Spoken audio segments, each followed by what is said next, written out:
오늘 말씀의 제목은 큰 환란에서 나오는 자들입니다. 요한계시록 7장 13절에서 17절까지입니다. 오늘 요한계시록 7장 마지막 강의입니다. 큰 환란에서 나오는 자들, 요한계시록 7장 13절에서 17절까지입니다. 큰 환란에서 나오는 자들, 요한계시록 7장 13절에서 17절까지입니다. 함께 봉독하도록 하겠습니다. 시작. 장로 중 하나가 응답하여 나에게 이르되 이 흰옷 입은 자들이 누구며 또 어디서 왔느냐. 내가 말하기를 내 주여 당신이 아시나이다 하니 그가 나에게 이르되 이는 큰 환란에서 나오는 자들인데 어린 양의 피에 그 옷을 씻어 희게 하였느니라. 그러므로 그들이 하나님의 보좌 앞에 있고 또 그의 성전에서 밤낮 하나님을 섬기며 보좌에 앉으신 이가 그들 위에 장막을 치시리니 그들이 다시는 줄이지도 아니하며 목마르지도 아니하고 해나 아무 뜨거운 기운에 상하지도 아니하리니 이는 보좌 가운데 계신 어린 양이 그들의 목자가 되사 생명수 샘으로 인도하시고 하나님께서 그들의 눈에서 모든 눈물을 씻어 주실 것이니라. 아멘. 자, 오늘 본문을 읽어보니까 성경에 있는 어떤 분위기, 어떤 장면이 떠오릅니까?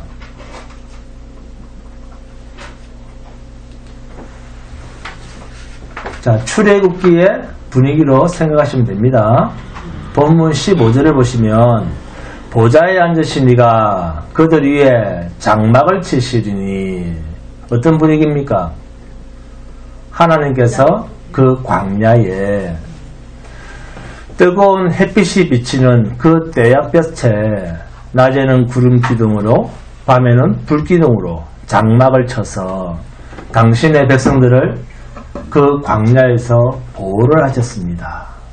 그리고 그들이 광야로 나왔으나 본문 16절에 그들이 다시는 줄이지도 아니하며 목마르지도 아니하고 해나 아무 뜨거운 기운에 상하지도 아니하리니. 할렐루야. 아멘. 만나와 메추라기로 반석에서 생수가 나게 해서 당신의 백성들이 다 마시게 하셨던 그 상황들을 계시록에서 전개시키고 있습니다. 그러면 출애굽의 역사에서 그 애굽이란 어떤 상황에 놓였던 곳인가? 이는 큰 환란에서 나오는 자들인데, 아멘? 이 애굽에서의 430년이란 바로 죽음을 통과한 세월이었습니다. 400년이라고 하는 말은 죽었다는 거예요. 죽음의 골짜기를 거쳤다는 거예요. 그리고 나서 홍해 바다를 걷는 거예요. 그러면 이게 죽은 것입니까? 산 겁니까? 죽은 것입니다. 바로 이 출애굽의 분위기를 그대로 요한계시록에서 묘사하고 있는 거예요. 이렇게 구약과 신약을 서로 연결을 하지 못하니까 이상한 상상을 하고 2단, 3단 사이비들이 날뛰는 거예요. 여러분, 계시록 7장 9절에 있는 이 일 후에 내가 보니, 이 일이 무슨 일이죠? 14만 4천을 인을 친 그 일이 있은 후에라는 말입니다. 그런데 너무너무 중요한 이야기가 있습니다. 그것은 계시록 7장 9절에 각 나라와, 자, 각 나라와부터 함께 봉독합니다. 계시록 7장 9절 시작. 각 나라와 족속과 백성과 방언에서 아무도 능히 셀 수 없는 큰 무리가 나와. 아무도 능히 셀 수 없는 큰 무리. 이 무리의 수가 얼마입니까? 구원받은 자. 네, 그러니까 13명. 셀 수 없는 큰 무리죠. 그러니까 14만 4천이라는 수에 들어와야 한다. 우리 단체로 들어와야 된다라고 주장하는 그런 곳을 겁낼 필요가 없다 그 말입니다. 네? 그러니까 입맞은 자의 수가 14만 4천인데 이게 상징적인 수인지 아니면 실제적인 수인지 하는 것을 계시록 7장 9절이 정확하게 풀어주고 있습니다. 각 나라와 이스라엘 나라뿐입니까? 아니, 각 나라. 육적 이스라엘 12지파에만 소속되어야 한다. 그 말입니까? 아닙니다. 각 나라와 족속과 백성과 방언에서 아무도 능히 셀 수 없는 큰 물입니다. 아멘? 요한복음 6장 37절에서 39절입니다. 아버지께서 내게 주시는 자는 다 내게로 올 것이요 내게 오는 자는 내가 결코 내쫓지 아니하리라. 내가 하늘에서 내려온 것은 내 뜻을 행하려 함이 아니요 나를 보내신 이의 뜻을 행하려 함이니라. 나를 보내신 이의 뜻은 내게 주신 자 중에 내가 하나도 잃어버리지 아니하고 마지막 날에 다시 살리는 이것이니라. 아멘. 하나님께서 이 세상에 예수님을 보내신 것은 보내신 이 하나님의 뜻을 예수님이 그대로 다 이루시려고 보내심을 받았는데 보내신 이유가 뭐냐고 하니까 아버지께서 자기에게 주신 자는 다 예수님이 구원해 내신다는 거룩한 의무를 지신다는 거예요. 그런데 요한복음 6장 44절을 보시면 나를 보내신 아버지께서 이끌지 아니하시면 아무도 내게 올 수 없으니 오는 그를 내가 마지막 날에 다시 살리리라. 아멘. 구원은 영생은 하나님 편에서 이미 확정이 된 것입니까? 아니면 인간 편에서 하기 나름입니까? 확정된 겁니다. 여러분 구원은 영생은 인간의 그 어떤 종교적 활동도 거룩한 행실도 하나님의 구원의 확정에 하나님의 영생의 숫자에 끼어들 여지가 없다는 것이 성경의 선언입니다. 한 사람도 더하거나 덜할 수 없답니다. 하나님 편에서 확정된 수랍니다. 아무리 사람의 행위가 거룩하고 선하고 지극히 기독교적이라 할지라도 그것이 하나님의 구원, 하나님의 영생의 확정에 영향을 끼칠 수 없다. 이것이 성경의 선언입니다. 아하, 내가 이렇게 하면 하나님이 나를 이쁘게 보시겠지. 저렇게 하면 하나님이 나를 지근지근 밟아서 헌신짝 풀듯이 나를 버리시겠지. 이런 거 아닙니다. 이미 하나님 편에서 확정된 수입니다. 이게 언제 된 일인가 보시면 에베소서 1장 3절에서 5절입니다. 찬송하려다 하나님 곧 우리 주 예수 그리스도의 아버지께서 그리스도 안에서 하늘에 속한 모든 신령한 복을 우리에게 주시되 곧 창세전에 그리스도 안에서 우리를 택하사 우리로 사랑 안에서 그 앞에 거룩하고 흠이 없게 하시려고 그 기쁘신 뜻대로 우리를 예정하사 예수 그리스도를 말미암아 자기의 아들들이 되게 하셨으니. 아멘. 하나님이 보실 때 흠도 티도 없도록 하시기 위해서 그리스도 예수로 말미암아 우리를 당신님의 아들들로 삼았다. 누구의 역할로? 우리를 흠도 티도 없게 한다고요? 예수 그리스도로. 언제? 창세전에. 이게 복음이라고 하는 말로 요약되어 있는 내용입니다. 복음은 부족한 것이 있다 아니면 이미 완성된 것이다. 이미 완성된 것입니다. 무시무종. 시작도 없고 끝도 없잖아요. 그렇기 때문에 하나님이 말씀하시면 바로 완성된 거예요. 우리 인간 눈에는 안 보이지만. 신자는 무슨 거룩한 행실이 있기 때문에 신자다 그런 말 아닙니다. 지금까지 여러분들이 가졌던 그 정체성, 그게 신자의 정체성이 아니라니까요. 하나님께서 우리 가운데 영으로 오셨을 때 그 빚으신 그리스도의 영이 우리 안에 오실 때는 우리는 도무지 하나님 앞에서는 자기의 의를 자랑할 것이 없는 죄인인 것을 보게 하시려고 빚으신 그리스도께서 영으로 우리 가운데 하나님께서 보내신 것입니다. 이 사실을 바로 아는 자가 신자입니다. 여러분, 하나님 편에서 확정시켜서 인간으로 하여금 끼어들지 못하도록 한 것이 너무나도 명백한 성경에서 말하는 구원의 문제인데, 영생의 문제인데 왜 이 문제에 인간 피조물들이 끼어들어야 한다라는 그런 말에 왜 그렇게 쉽게 농락을 당합니까? 하나님 보시기에 마음에 합한 자. 자, 성경에서 이분이 누구였습니까? 그렇습니다. 다윗이었습니다. 내 마음에 합한 자, 다윗. 그런데 다윗이 그렇게 하나님 마음에 합하게 잘 하던가요? 여러분은 다윗이 하나님 마음에 합하게 잘했다고 생각을 하십니까? 아니잖아요. 그러면 하나님께서 내 마음에 합한 자라고 하는 말은 하나님께서 일방적으로 다윗을 이쁘게 보셨다. 그 말 아니겠습니까? 나 같은 죄인을 하나님께서 예쁘게 보셨다. 이게 긍휼이고 이게 은혜고 이게 복음이고 이게 구원입니다. 나 같은 죄인 살리신 주은혜 놀라워. 이렇게 완성된 것이 복음이고 완성된 구원입니다. 하나님 편에서 하신 구원이기 때문에 실패할 수 없는 하나님의 일입니다. 그런데 이러한 하나님의 피의 공로, 하나님의 완전한 일하심에 대한 지식과 믿음이 부족할 때 또는 그 무식과 무지가 깊으면 깊을수록 성경은 자기가 해야 할 일, 종교적 행실로 보여지게 되어 있습니다. 왜요? 성경은 전부가 하라, 하지 마라 이렇게 되어 있으니까 성경은 주제가 무엇인가를 잘 알아야 합니다.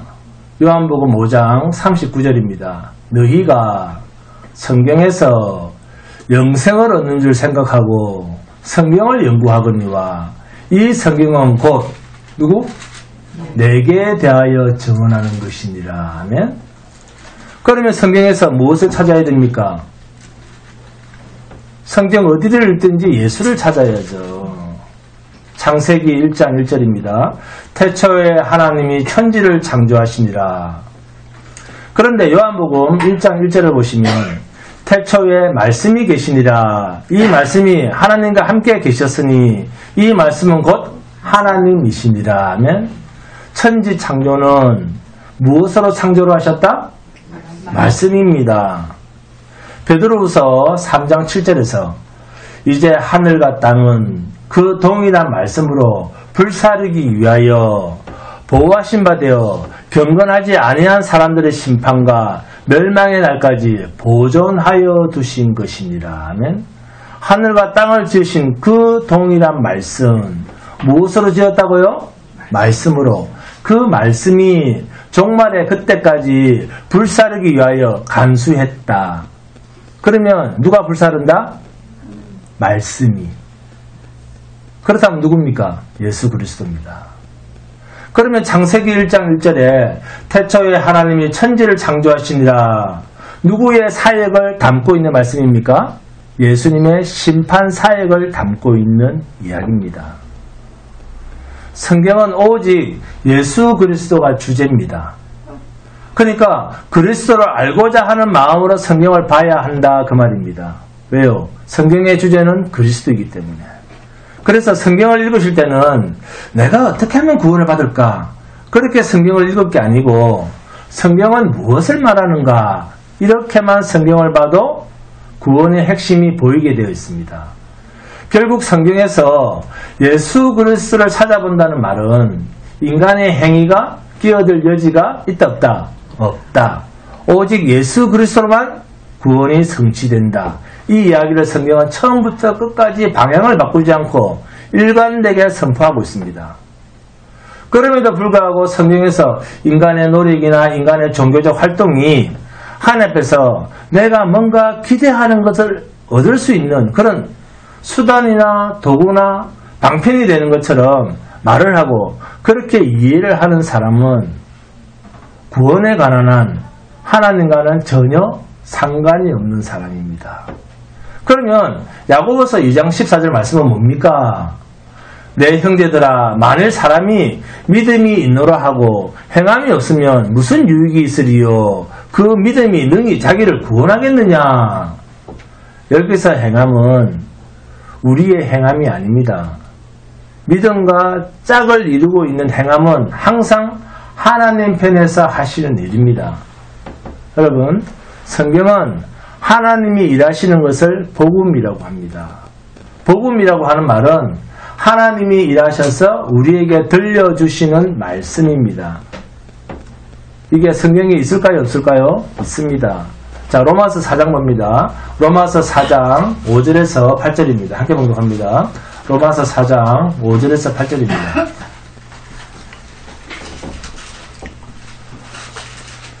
로마서 4장 5절에서 8절입니다. 시작. 이를 아니할지라도 경건하지 아니한 자를 의롭다 하시는 이를 믿는 자에게는 그의 믿음을 의로 여기시나니 이란 것이 없이 하나님께 의로 여기심을 받는 사람의 복에 대하여 다윗이 말한 바 불법이 사함을 받고 죄가 가려짐을 받는 사람들은 복이 있고 주께서 그 죄를 인정하지 아니하실 사람은 복이 있도다 한가 같으니라 하면 복음은 누구의 일입니까? 하나님의 일하심입니다. 복은 하나님의 일하심으로 우리에게 거저 주신 것, 이걸 복이라고 합니다. 우리가 일을 해서 얻을 것 같으면 그게 어떻게 복이라고 할 수가 있습니까? 대가죠. 일한 것 없이 거저 주시는 것, 이것을 받는 것, 이걸 복이라고 합니다. 그러니까 하나님이 일하셔서 우리에게 가져오신 것은 우리 인생의 육신의 성공과 축복과 이 세상 사료와 연결성이 있다 없다? 없습니다. 하나님이 가져오시는 복은 육신이 사는 이 세상 생활, 불로 심판할 이 세상과 관련된 것은 하나도 없습니다. 그리고 하나님의 일하심으로 가져오시는 이 복음에는 조그만 먼지만한 것도 불안하거나 완성되지 못한 부분이 있거나 우리 인간이 채워야 할 부분이 전혀 없습니다. 그러니까 하나님이 완성시켜서 가져오신 복음 안에 우리는 거저 들어가는 것, 이게 구원이라는 말이요, 천국이라는 뜻입니다. 하나님의 나라라고 하는 것은 하나님 편에서 모든 것을 다 일하셔서 이루어 놓으신 후에 당신이 택한 자들을, 만세전에 택한 자들을 고스란히 데리고 들어가시는 나라입니다. 이게 하나님의 나라입니다. 이게 천국입니다. 여기에 자기의 뭔가를 보태려고 했던 자들이 2000년 전 예수님이 오셨을 때 바리새인들 아니었습니까? 자신들의 행위로 자신의 의를 드러내 보이려고 얼마나 부단히도 애를 썼던 자들입니까? 그런데도 그들을 예수님은 너 참 거룩하네, 그러지 않습니다. 너 참 믿음 좋네, 그러면 안 했어요. 뭐라고요? 독사의 자식들라고 했습니다. 감정을 섞어서 한 말이에요. 감정 없이 어떻게 이런 말을 합니까? 뱀의 자식들아, 화가 있을 거라고 독서를 퍼붓지 않습니까? 여러분, 사실 그들이 성경의 표현대로 그렇게 완악하고 그렇게 못됐고 감당할 수 없을 정도로 우리보다 악한 그런 자들이었을까요? 바리새인 서기관들이, 제사장들이, 율법교사들이 그런 사람들이었을까요? 그렇지 않습니다.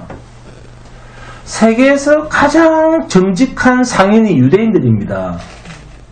장사를 해도 가장 정직함을 담보로 하는 자들이 유대인들입니다. 그럼에도 불구하고 예수님은 그들을 독사의 자식이라, 뱀의 자식이라, 화 있을진저, 회칠한 무덤이라고 예수님께서는 그렇게 독사를 퍼부으시면서 왜 그들을 욕하고 꾸짖고 매도합니까? 하나님 편에서 일하셔서 완성시키신 그 구원을 인간 편에서 자기의 의를 나타내려고 하니까 그러는 거예요. 인간 편에서 나타내려고 하는 자들이기 때문에 그러시는 거예요. 완전한 하나님의 일하심, 인간은 거기에 단 한 가지도 버틸 수 없는 이 엄청난 구원을 거저받은 자로서 할 수밖에 없는 일이 뭔가?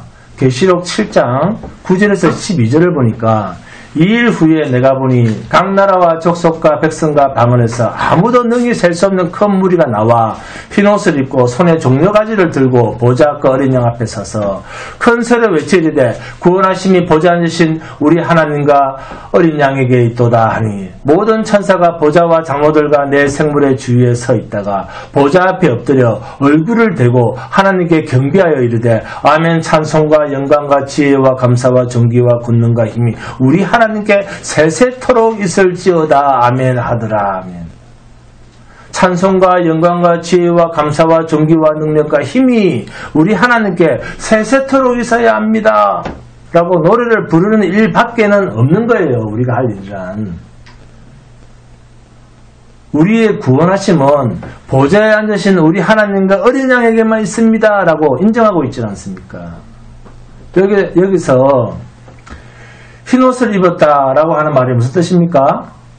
이사야서 1장 18절에 여호와께서 말씀하시되 오라 우리가 서로 변론하자. 너희의 죄가 주홍 같을지라도 눈과 같이 휘어질 것이요 진홍같이 붉을지라도 양털같이 희게 되리라. 아멘. 그런데 흰옷을 입었다는 것을 글자 그대로 보고 백마 타고 빼꾸도 신고 흰옷을 입고 흰 양복을 입고 사진 찍고 난리를 부립니다. 주로 이단 사이비들이 이런 짓을 합니다. 이런 사람들에게 무슨 예수 그리스도의 피가 필요하겠습니까? 흰옷이 상징하는 실체적인 의미가 뭡니까? 예수 그리스도의 보혈의 피로 깨끗함을 입었다는 그 상징적 표현 아닙니까? 그러면 지금 검은 옷을 입고 있는 우리는 뭡니까? 지금 윤권사님 지금 뒤에 분들 지금 이렇게 검은 옷 입고 있잖아요. 그럼 검은 옷 입은 사람들은 다 뭐예요? 네? 검은 옷을 입고 있어도 우리의 속 사람은 흰옷보다 더 깨끗함을 입고 하늘나라로 들어가는 자들이다. 그 말 아닙니까? 네? 창세기 15장 4절과 5절입니다. 여호와의 말씀이 그에게 임하여 이르시되 그 사람이 내 상속자가 아니라 내 몸에서 날 자가 내 상속자가 되리라 하시고 그를 이끌고 밖으로 나가 이르시되 하늘을 우러러 무별을 셀 수 있나 보라. 또 그에게 이르시되 내 자손이 이와 같으리라. 아멘. 하나님이 아브라함에게 약속하신 하늘의 무별, 바닷가에 모래알같이 될 티끌같이 많아질 자손들에 대한 이야기가 요한계시록 7장 9절에 보니까 어떻게 나옵니까? 아무도 능히 셀 수 없는 큰 무리가 이거 아닙니까? 구원의 속죄함을 입고 손에 종려가지를 들고, 자, 종려가지를 들었다는 말은 승리했다 그 말입니다. 승리의 표현이 종려가지를 들었다는 말입니다. 무엇으로부터 승리죠? 그렇습니다. 저로부터의 승리, 영원한 저주로부터 승리했다 그 말입니다. 누구 안에서? 흰옷, 그리스도 예수 안에서. 할렐루야. 계시록 7장 9절과 10절입니다. 흰옷을 입고 손에 종려가지를 들고 보좌과 어린 양 앞에 서서 큰 소리로 외쳐 이르되 구원하심이 보좌 안에신 우리 하나님과 어린 양에게 있도다. 구원의 승리를 가져다 주신 하나님과 독생자 아들 예수를 찬송하고 있는 모습이 아닙니까?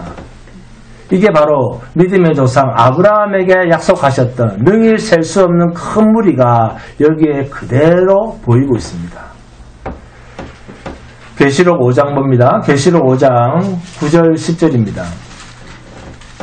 그들이 새 노래를 불러이르되 두루마리를 가지시고 그 인봉을 떼기에 합당하시도다. 일찍이 죽임을 당하사 각 족속과 방언과 백성과 나라 가운데서 사람들을 피로 사서 하나님께 드리시고 그들로 우리 하나님 앞에서 나라와 제사장을 삼으셨으니 그들이 땅에서 왕노릇하도다 하더라. 아멘. 하나님으로부터 구원의 은혜를 입은 자들, 숫자로 따지면 14만 4천, 상징적 수입니다. 하나님이 정하신 자들입니다. 여기에 12지파에 인간편에서 12지파에 끼어들 수 있습니까? 없습니다. 하나님이 야곱을 통해서 지정하신 수, 지정하신 자들, 확정된 수, 하나님 편에서 확정시켜 놓으신 수입니다. 그리고 12지파에 레위지파를 넣으신 것은 제사장으로 삼았다. 만국의 제사장으로 삼았다는 거예요. 그리고 계시록 11장 9절에서도 똑같은 말이 나옵니다. 백성들과 족속과 방언과 나라 중에서 사람들이 그 시체를 사흘 반 동안을 보며 무덤에 장사하지 못하게 하리로다. 아멘. 이게 전부 하나님으로부터 확정되어진 구원의 백성들을 세상이 죽이는 그 장면에서 이들도 세상에서 다 죽임을 당한다는 의미로서 백성과 족속과 방언과 나라 중에서 라고 하는 말을 쓰시는 거예요. 그러니까 하나님께서 구원하시기로 작정된 모든 사람들은 세상으로부터 무엇을 당한다? 죽임을 당한다는 말을 계시록에서는 이런 표현으로 쓰고 있습니다. 갈라디아서 3장 6절에서 9절 봅니다. 갈라디아서 3장 6절에서 9절 그리고 28절 29절입니다. 함께 봉독합니다. 갈라디아서 3장 6절에서 9절 그리고 28절 29절입니다. 갈라디아서 3장 6절에서 9절 그리고 28절 29절입니다. 6절부터 시작. 아브라함이 하나님을 믿음에 그것을 그에게 의로 정하셨다 한가 같으니라. 그런즉 믿음으로 말미암은 자들은 아브라함의 자손인 줄 알지어다. 또 하나님이 이방을 믿음으로 말미암아 의로 정하실 것을 성경이 미리 알고 먼저 아브라함에게 복음을 전하되 모든 이방인이 너로 말미암아 복을 받으리라 하였느니라. 그러므로 믿음으로 말미암은 자는 믿음이 있는 아브라함과 함께 복을 받느니라. 28절 29절입니다. 시작. 너희는 유대인이나 헬라인이나 정이나 자유나 남자나 여자나 다 그리스도 예수 안에서 하나이니라. 너희가 그리스도의 것이면 곧 아브라함의 자손이요 약속대로 유업을 이을 자니라. 아멘. 이렇게 아브라함에게 약속한 그 백성이 바로 그리스도 예수로 말미암아 그리스도 예수에 속한 자로서 흰옷을 입고 손에 종려가지를 들고 구원하심이 오직 하나님과 어린 양에게 있다고 찬송하는 그 무리들 아닙니까? 이 무리가 어떤 무리냐? 아무도 능히 셀 수 없는 큰 무리, 상징적 수 14만 4천입니다. 이렇게 흰옷을 입고 나온 자들이 할 수 있는 게 뭐겠습니까? 구원을 위해서 내 편에서 한 게 아무것도 없었는데 그러면 할 게 뭐가 있겠습니까? 찬송과 감사와 영광을 주께 돌리는 것 뿐입니다. 계시록 7장 10절입니다. 큰 소리로 외쳐 이르되 구원하심이 보좌에 앉으신 우리 하나님과 어린 양에게 있도다 하니. 왜 이런 찬송이 계시록에서 계속해서 나오는가? 구원하심에 인간 편에서는 끼어들 여지가 없었던 하나님의 완전한 일하심의 열매, 선물이기 때문에 그렇습니다. 우리가 이렇게 찬송할 이유가 있습니다. 계시록 6장 9절에서 11절입니다. 함께 봉독합니다. 계시록 6장 9절에서 11절입니다. 계시록 6장 9절에서 11절 시작. 다섯째 인을 떼실 때 내가 보니 하나님의 말씀과 그들이 가진 증거로 말미암아 죽임을 당한 영혼들이 제단 아래에 있어 큰 소리를 불러 이르되 거룩하고 참되신 대주제여 땅에 거하는 자들을 심판하여 우리 피를 갚아주지 아니하시기를 어느 때까지 하시려 하나이까 하니 각각 그들에게 흰 두루마리를 주시며. 누구에게 흰 두루마리를 준다고요?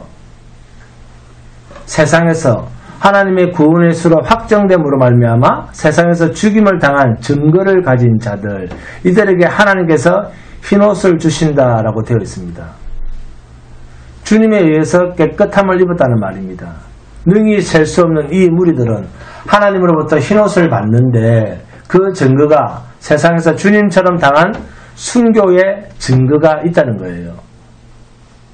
성도는 세상에 그냥 존재하는 자가 아닙니다. 우리를 세상에 두신 이유가 하나님 편에서는 분명히 있습니다. 거룩한 행실로 하나님 앞에서 구원을 이루어 가라, 그런 말이 아닙니다. 오히려 이 육을 가지고 세상에서 사람들이 잘 되기를 바랄 때 우리는 하나님 앞에서 이 육이 깨어지고 예수님처럼 세상에서 능력을 당하고 죽음에 넘겨지는 세상의 구경거리가 되는 것입니다. 이것이 세상 속에 흰옷을 입을 자로 하나님부터 확정되어져 있는 자의 정체성입니다.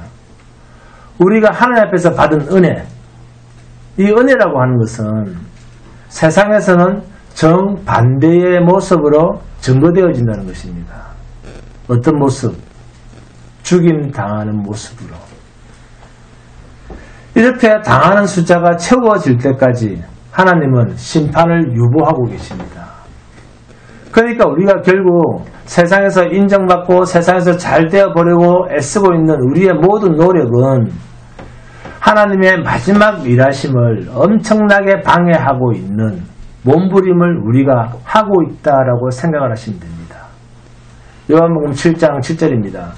세상이 너희를 미워하지 아니하되 나를 미워하나니 이는 내가 세상의 일들을 악하다고 증언함이라.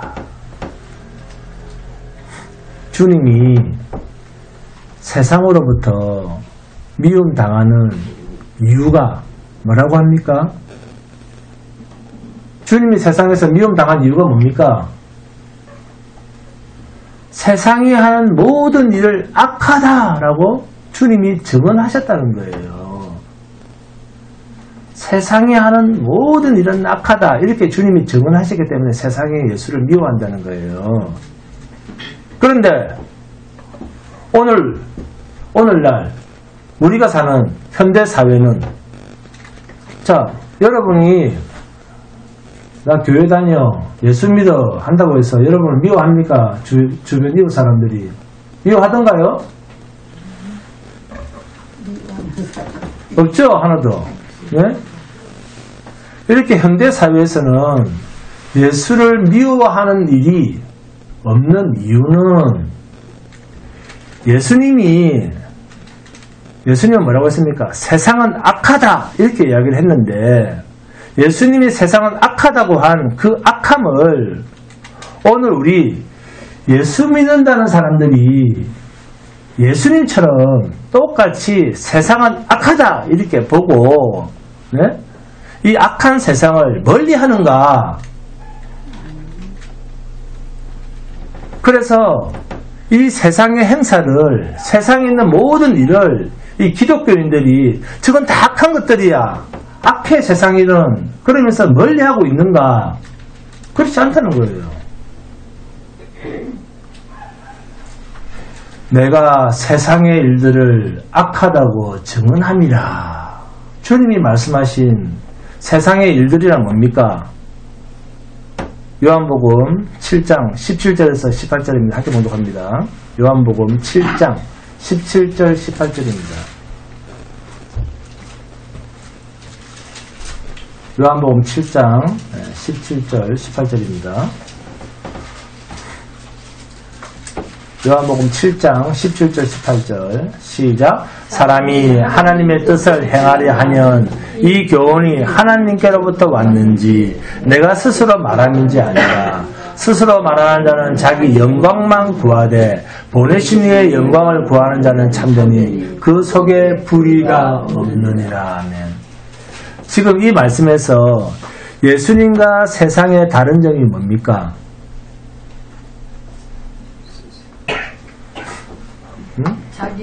그렇습니다. 네? 지금의 이 세상과 예수님과의 다른 점을 잘 보세요. 지금 예수 믿는 사람들이랑 네? 예수님이 말한 그 내용을 잘 보세요. 예수님은 자기를 보내신 자의 영광, 보내신 자의 뜻을 행하는 삶을 살러 이 땅에 오신 분이고, 세상은 무슨 말입니까? 너희는 예수 믿는다고 하는 너희들까지 자기의 영광을 취하는 자들이다. 이렇게 구분을 하고 있습니다. 그러니까 신앙생활을 해도 하나님 내가 이만큼 했지 않습니까? 하는 것도 사실은 무엇을 구하는 것이다? 그렇습니다. 자기 영광을 구하는 것이다. 그 말씀이에요. 그런데 이렇게 합니까? 안 합니까? 신자들이 극단에 몰리면 이 소리를 다 합니다.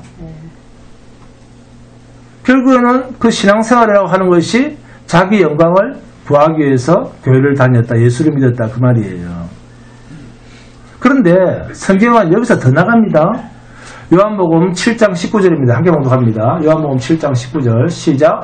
모세가 너희에게 율법을 주지 아니하였느냐? 너희 중에 율법을 지키는 자가 없도다. 너희가 어찌하여 나를 죽이려 하느냐? 네.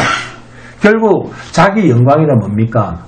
하나님께서 자기 백성들에게 주신 율법의 행위로 하나님 앞에서 자기의 의를 성취했다라고 말하고 싶은 종교적 열심꾼자들이 여기에 포함이 됩니다. 그러니까 이 세상의 일들, 내가 세상의 일들을 악하다고 증언합니다라는 말의 1차적 대상은 주님을 죽이려고 하는 바리새인들과 세관과 율법교사들과 일단의 유대인들이 1차적 대상임을 알 수가 있습니다. 내가 주의 이름으로 귀신도 좋고 병도 고치는데요. 내가 이만큼 교회를 위해서 열심히 했는데요. 결국 자기의 행위는 누구를 위한 행위였다? 자기 영광을 위한 행위 아닙니까? 그러니까 예수 믿고 복 받읍시다. 잘 삽시다. 거룩하게 삽시다. 율법을 지킵시다. 기복주의, 성공주의, 율법주의 이렇게 모든 종교적 행실을 자신의 몸에 다 녹여서 네? 기독교 윤리 실천 운동하면서 이제는 그런데 그런 종교적인 모습이 너무 이제 기독교 윤리 실천 운동 바르게 삽시다니까 그게 이제 몸에 배었어요. 그래서 이제 그게 자연스럽게 나와 그 모습. 근데 우리는 좋다 그러죠. 그게 하나님 앞에서나 사람 앞에서 바른 신자의 모습이라고 그들은 드러내놓고 사는데 사람이 어떻게 저럴 수가 있지? 저 정도 믿으면 돼야지. 우리는 또 부러워하는데 정작 예수님은 그런 것을 뭐라고 말씀합니까? 악하다라고 말씀하고 있습니다. 이렇게 성경과는 다른 예수를 2000년 동안 전해왔으니까 세상이 예수 믿는 사람을 미워할 리가 없죠. 왜? 윤리와 도덕이 세상 사람들보다 훨씬 뛰어난데 바르게 사는데 세상이 욕을 하겠습니까? 무슨 제재로 욕을 합니까? 그런 사람을.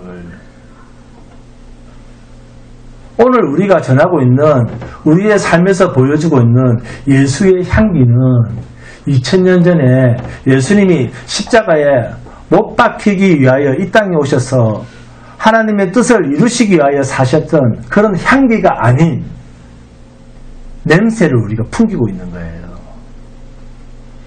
바울은 우리가 그리스도의 향기라 그랬는데 실상은 2000년 전에 그 예수의 냄새를 풍기는 것이 아니라 다른 예수, 비슷한 예수의 냄새만 지금껏 풍기고 있으니까 핍박을 당할 일이 없죠. 미움을 당할 일이 없죠. 죽임을 당할 일이 없죠. 왜? 세상 사람들보다 더 거룩하게 살고 더 현실적으로 사는데 무슨 제재로 그들이 욕할 일이 있겠습니까?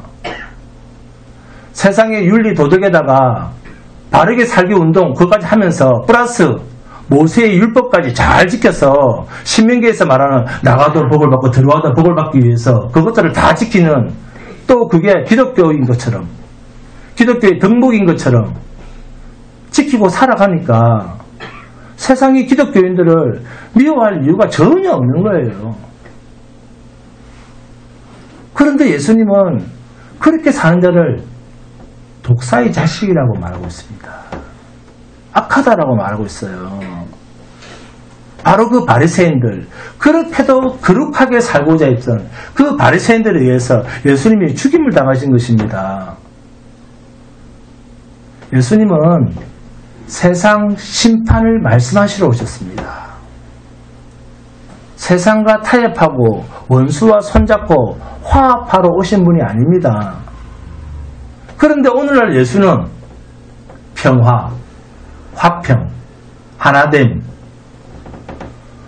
본질이 다른 것과의 만남인데 혼합을 연합이라고 하면서 연합집회를 합니다. 교회들끼리 모여서.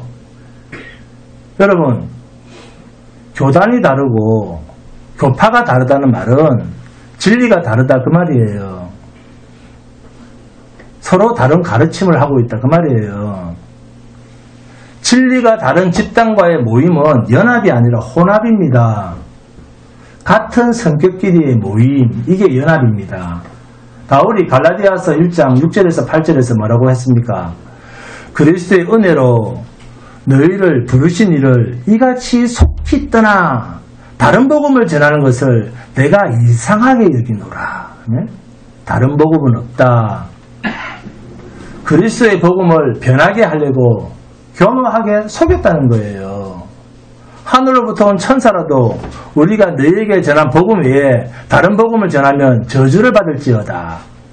비슷한 기독교, 비슷한 예수 너무 많습니다. 종교 백화점 시대예요. 비슷한 하나님을 믿는 사람은 저주의 대상입니다. 십자가의 예수는 세상의 모든 종교적인 행실을 악하다라고 선언하고 있습니다. 여러분, 세상이 악하다라고 하신 주님의 말씀이 야, 예배당이 작다. 악합니까? 사람이 적게 보이네. 악합니까? 그러면 그 반대는 다 선합니까? 신자들도 다 이런 식이니까 환난, 고난, 핍박이라는 말을 오해를 하는 거예요. 본문 17절입니다. 이는 보좌 가운데에 계신 어린 양이 그들의 목자가 되사 생명수 샘으로 인도하시고 하나님께서 그들의 눈에서 모든 눈물을 씻어 주실 것입니다. 아멘. 작은 개척교회를 섬기면서 돈이 없어서 고생하며 섬겼던 그 목사의 눈물, 선교사 한다고 해외에 나가서 고생한 그 눈물, 자식을 키운다고 자식 때문에 흘린 그 눈물, 또는 못된 남편 때문에 두드려 맞아서 흘린 그 눈물, 사업에 실패해서 흘린 눈물. 자, 이런 눈물을 씻어준다 그런 말입니까? 그런 말 아닙니다. 죄송하지만 그동안 여러분들이 흘렸던 눈물은 돈만 있으면 한순간에 다 해결이 되는 눈물들입니다. 예수 때문에 흘리는 눈물은 그런 눈물이 아닙니다. 세상의 돈, 세상에 있는 그 무엇으로도 절대로 해결될 수 없는 문제이기 때문에 하나님께서 마지막 날 우리에게 그 눈물을 씻어 주시겠다는 말씀입니다. 신자는 예수님의 운명을 그대로 복사해서 세상을 사는 존재입니다. 예수님이 세상에서 미움을 받으셨다면 우리들 또한 세상에서 그대로 미움을 받고 살아갈 수밖에 없는 운명으로 하나님께 사로잡힌 인생입니다. 이것을 성경은 거듭난 사람이라고 합니다. 그래서 새 생명으로 산다는 말은 옛 사람은 육을 가지고 내가 세상 사람들과 같은 정서를 가지고 살아가려고 하지만 하늘로부터 온 새 생명은 예수의 생명으로 그리스도의 영으로 말미암아 성령과 물로 사는 자는, 그리스도의 영으로 지배를 받는 자는 그리스도처럼 살아가는 사람입니다. 이걸 그리스도의 향기라, 그리스도의 사람이라, 그리스도의 마음이라, 성령의 사람이라고 성경은 다양하게 표현을 하고 있습니다. 그러니까 세상으로부터 고난을 당하고 미움을 당하고 죽임을 당한 예수님처럼 세상을 사는 삶은 세상이 볼 땐 예수님을 뭐라고 했습니까? 세상이 예수님을 뭐라고 불렀어요? 죄인의 친구라고 했습니다. 죄인의 친구다. 이 말을 바꿔 말하면 뭡니까? 죄인의 친구다. 이 말을, 네? 너도 죄인이랑 똑같네. 그 말입니다. 그래, 죄인의 친구죠. 유유상종이니까. 응? 죄인의 친구네? 너도 죄인이랑 똑같네, 뭐. 그런 너한테 무슨 그룹이 있어? 이 말을 예수님이 들으셨다니까요. 여러분은 이 말을 듣고 삽니까? 죄인들의 친구라는 말은 죄인처럼 사네 그 말입니다. 여러분들도 그들 속으로, 죄인 속으로 들어가서 복음을 전하세요. 왜 안 합니까? 하나님께서 창세전에 우리를 구원하기로 작정하셔서 이 시대에 우리를 이 세상에 보내셨다고 하면 우리의 삶은 예수 그리스도처럼 복음을 전하며 살다 가는 것이 우리 인생의 목표요, 목적이요, 정체성입니다. 그러려면 죄인 속으로 들어가야죠. 왜 예수 믿는 사람들끼리만 만납니까? 죄인 속으로 안 들어가고. 하나님께서는 우리를 하늘의 방식대로 살도록 하시기 위해서 우리 안에 영으로 오셔서 우리 인생을 주장하고 있습니다. 이것을 성경은 믿음이라고 합니다. 성령을 보내신 것을 성경은 믿음이라고 이야기를 하고 있습니다. 이 믿음, 성령에 이끌려 복음을 전하며 사는 복된 성도가 되시기를 주님의 이름으로 축원드립니다. 금방 찬송합니다. 찬송가 54장입니다.